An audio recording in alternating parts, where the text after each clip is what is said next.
ini sudah 67 tahun. Aku tak pernah menginjakan yang namanya rumah sakit.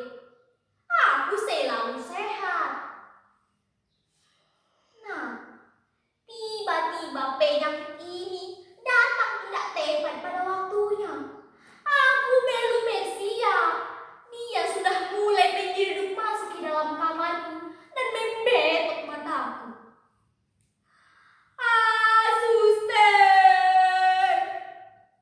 Mataku ini kenyot-kenyot karena terharu melihat perutku yang melilit. Kenapa kau tidak tolong aku, suster? Suster! Hati-hati anak muda. Perutku ini seperti ditusuk jeruji besi. Hati-hati.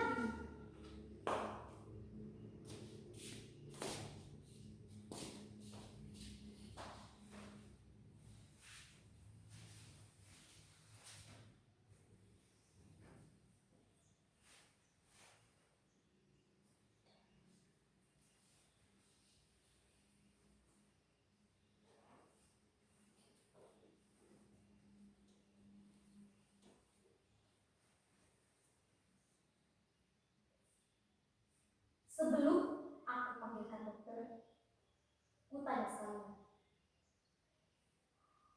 Siapa yang mau membiayai pengobatanmu di sini?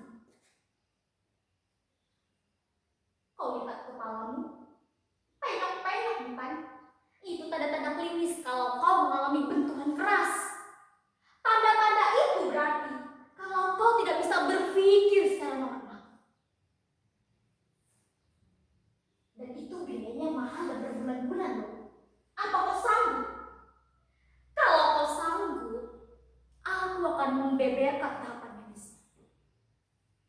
Yang pertama,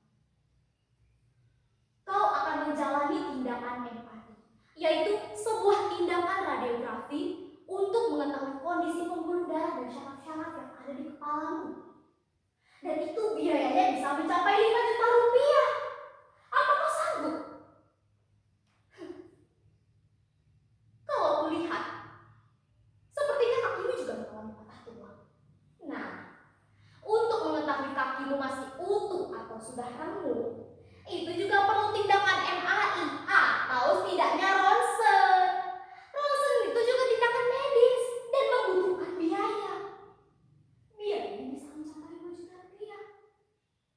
Itu artinya, untuk kaki dan kepalamu saja, kau harus mengeluarkan uang sebesar 7 juta rupiah. 7 juta rupiah loh. Apa kau sanggup? Melihat tampilanmu yang kere seperti ini, aku sangat yakin kau adalah tipe orang yang tidak sanggup membiayai pengobatanmu sendiri. Itu belum tindakan medis yang lainnya loh.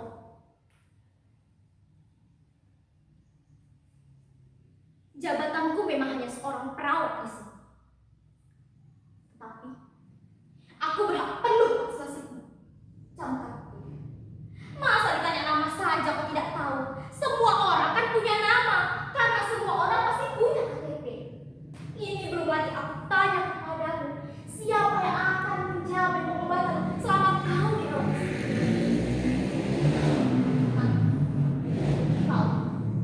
Aku tak tahu asal-usulnya. Tiba-tiba dengan badan penuh luka seperti ini menyeruduk masuk ke dalam UGD ini.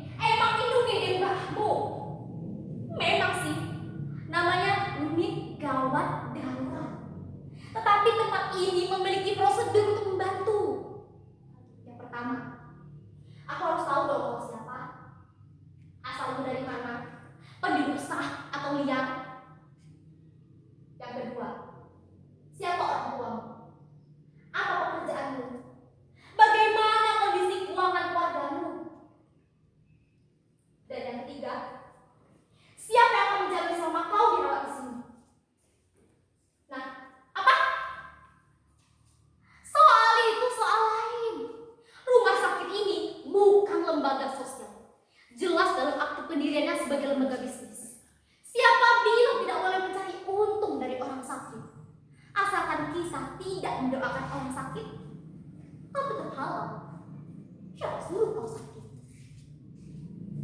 Jadi, meskipun aku bukan pemilik, tetapi aku diberikan wewenang untuk menyeleksi pasien yang mana yang boleh dirawat di sini dan mana yang tidak.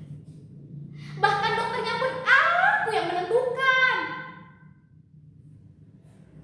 Kalian pikir mengapa banyak rumah sakit bisa bertahan sampai ratusan tahun? Jelas karena pasiennya membayar cukup untuk pengobatannya. Jangan berharap deh sama subsidi pemerintah. Mana mungkin rumah sakit partikelir seperti ini disubsidi? Tagihan BPJS saja tersendat sampai bertahun-tahun. Dan itu jumlahnya tidak sedikit loh. Bisa sampai ratusan miliar.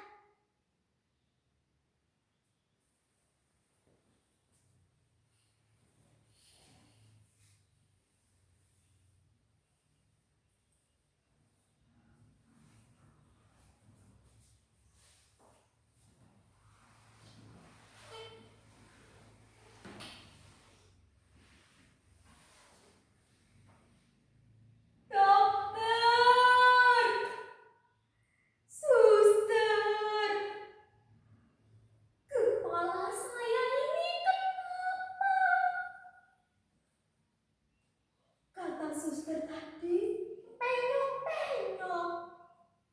Masa iya sih?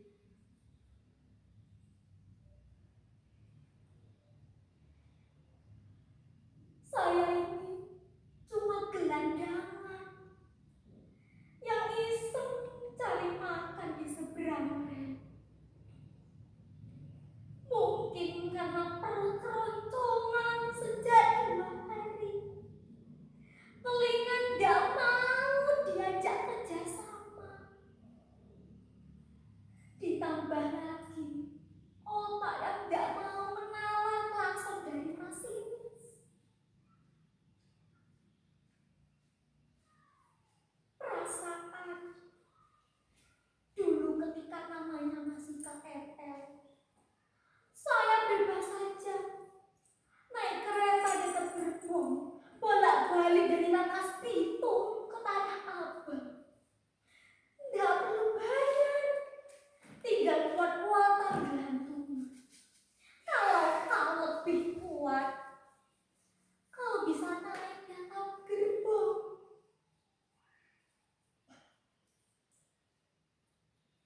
Dulu saya setiap hari dagang sayur ataupun pisang dari Rangkas Bitung ke Tanah Abang. Jadi untung karena dagangannya masih full. Nggak perlu bayar tiket kereta. Nah, sekarang keretanya untuk orang gedean saja. Kan nggak mungkin saya dagang sayur dari Rangkas Bitung ke Tanah Abang. Angkutannya udah berapa? Oh, mahal, Ci.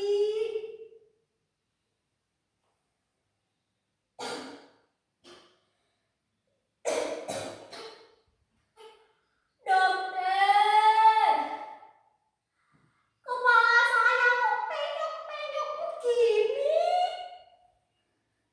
Perasaan tadi sebelum saya kemarin, kepala saya baik-baik saja. Ini rumah sakit atau bengkel? Main asal ketahu.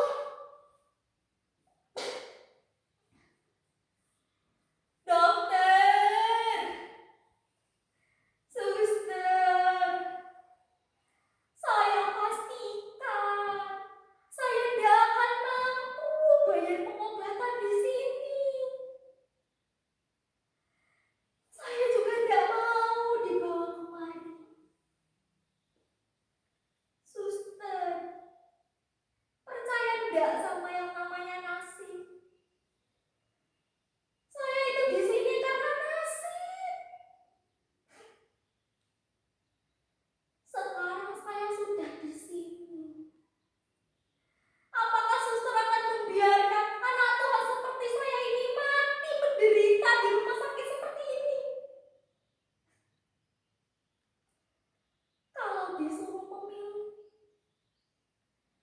baik saya mati di gubuk sendiri daripada harus mati di ruangan UGD mewah seperti ini. Mati di gubuk sendiri lebih tenang. Karena saya mendapatkan belas kasih dari orang terdekat saya. Kalau mati di sini, saya kedinginan, kesepian, tidak ada yang dikenal. Dokter, suster, semua ini menjadi natu di kepala saya.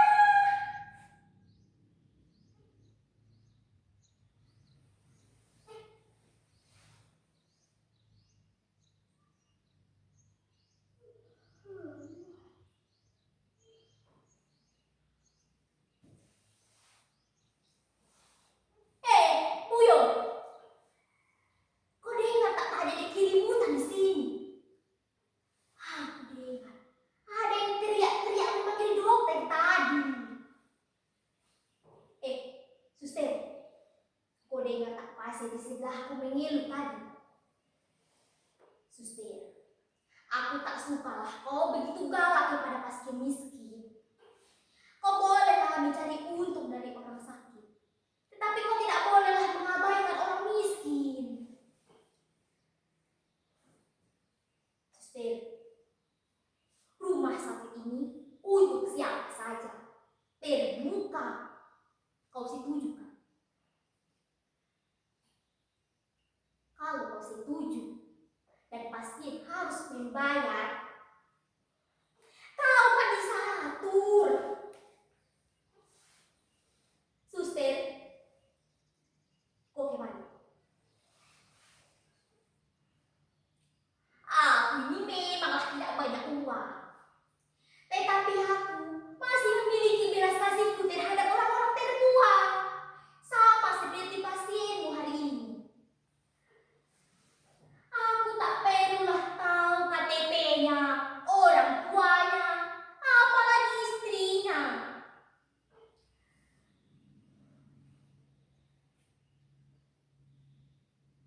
Penyakitku memang ringan. Cuman mahku aja di kamar. Biasalah, penyakit orang sibuk.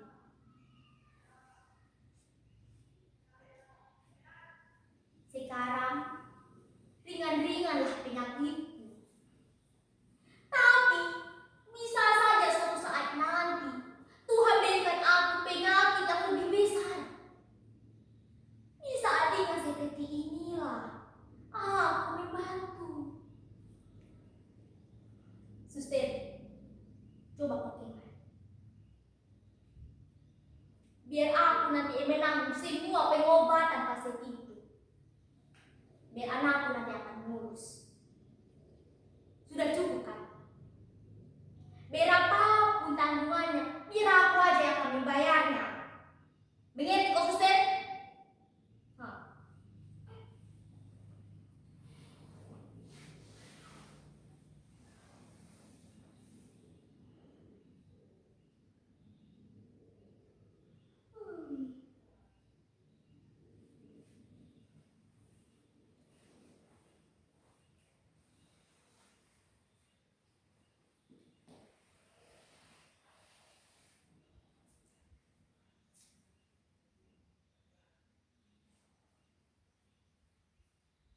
Apakah benar Anda Opu Bonang?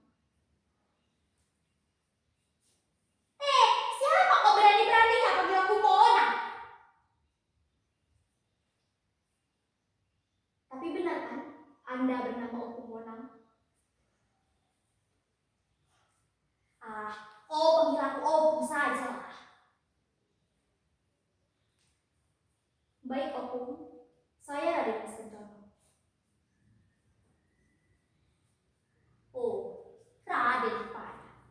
Itu nak dari jauh ah. Bukan Opu, itu nama pemberian orang tua saya.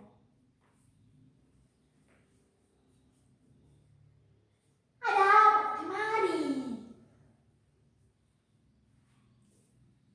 Saya direktur rumah sakit ini.